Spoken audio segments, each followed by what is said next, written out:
দোষটি ভরে কুজিদাসী করেছে গমন, অযোধ্যায় এসে কুজিদাসী দিল দর্শন।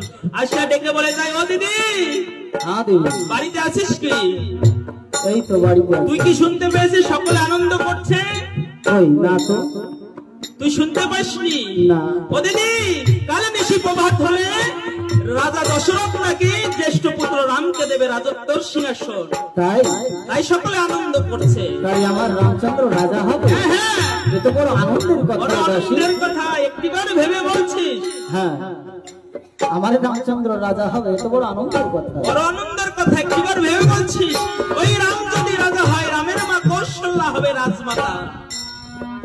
রাম রাজা হলে পরে রামের মা কৌশল্যা হবে রাজমাতা। তুই কি রামের মার অহংকার সইতে পারবি? দিদি, তোকে তো কৌশল্যা রানী এই গৃহেও থাকতে দেবে না রে। এ কথা শুনিয়া আজ প্রধানার রানী মাতা কইকেয়ী ডাকিয়া বলে তাই, কি বলে? ডেকে বলে তাই, ওকে বলতে যাচ্ছে আমার সম্মুখতে দূর হয়ে যা। আমার রাজত্ব গ্রহণ করবে, এত বড় আনন্দের কথা। এই আনন্দের মাঝে তুই আমাকে নিরানন্দের জ্বালা জ্বালাতে এসেছিস, আমার সম্মুখতে দূর হয়ে যা। কুজিদাস চিন্তা করলো তাই যে মুকুরকে বোঝাতে এলাম কি, আর বুঝে বসলো কি? মারে তোর কাছে জন্মভর থাকলাম, এখনো মানুষ চিনতে পারলাম না। মানুষ চিনতে পারলি না। হ্যাঁ, শোন, আমার বুদ্ধি দিয়ে তোর ছেলে ভরতকে যদি রাজা করে দেই তাহলে খুব ভালো হয় না রে? হ্যাঁ,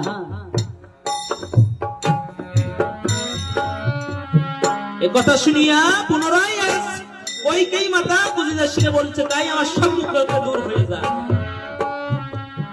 তুই এই সোনার সংসারে আগুন জ্বালাতে এসেছিস। এদিকে অলকতাত্রীর সঠিক দেবতান হয়ে একত্র করিয়াছে যুক্তি। ওই কই রানী বলল রাম রামচন্দ্র আসবে না বন, মরবে না দুষ্ট রাবণ, আমাদের হবে না মুক্তি। সকল দেবতাগণ একত্র হইয়া পিতামহ ব্রহ্মার কাছে ডাকিয়া জানাই, ওহে পিতা, আমাদের দেবকুল রক্ষা করো। চেয়ে দেখো মর্তধামে